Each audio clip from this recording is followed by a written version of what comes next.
뉴욕 증시는 중국 경기 둔화에 대한 우려로 하락했습니다. 중국 경제에 대한 불안감은 유가도 끌어내렸습니다. 자세한 이야기 김영규 기자와 나눠보겠습니다. 김 기자, 네. 밤사이 뉴욕 증시 상황 다시 한번 정리해 볼까요? 네, 뉴욕 증시 3대 주요 지수는 모두 하락으로 마감했습니다. 다우 지수가 0.36% 내렸고요.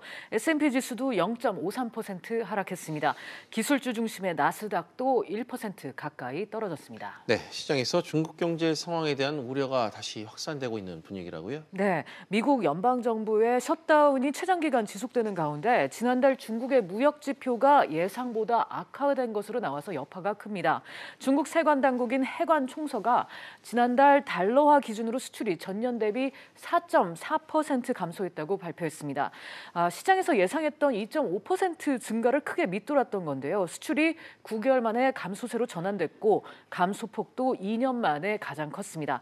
지난달 수입 역시 전년 대비 7.6% 감소해서 시장 예상치인 3% 증가를 화해했습니다.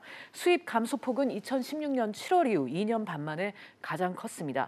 미중 무역 전쟁 여파가 본격화되면서 수출과 수입 모두 타격을 입고 있는 것으로 분석됩니다. 네, 경기 둔화로 중국의 수요가 줄어들 수 있다는 이런 전망에 국제유가도 크게 떨어졌네요. 그렇습니다. 세계 2위의 석유 수비국인 중국의 경제가 둔화가 되면 연료 수요가 줄어들 수 있다는 우려가 제기가 된 겁니다. 브렌트유가 2% 넘는 큰 하락폭을 보였고요. WTI 역시 2% 가까이 급락했습니다. 오펙 회원국과 러시아 등의 하루 120만 배럴 감산 움직임으로 최근 상승했던 국제유가는 며칠 만에 다시 $50대로 떨어졌습니다. 네. 그런가 하면 미국의 통화 정책도 계속해서 시장이 주시하고 있는 모습인데 제닛 옐런 전 연준 의장이 미국의 금리 인상 기조와 관련해 입을 열었다고요? 그렇습니다. 옐런 전 의장이 미국 연준이 이미 마지막 금리 인상을 단행했을 수 있다 이런 의견을 내놨는데요.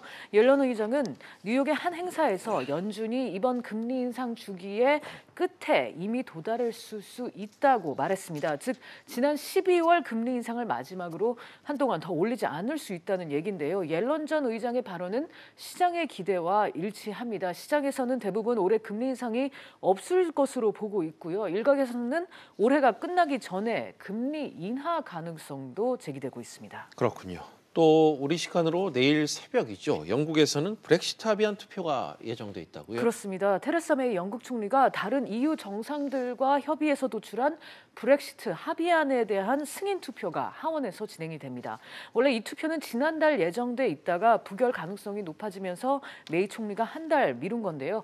내일 투표 결과가 어떻게 나올지는 쉽게 예상할 수 없는 상황입니다.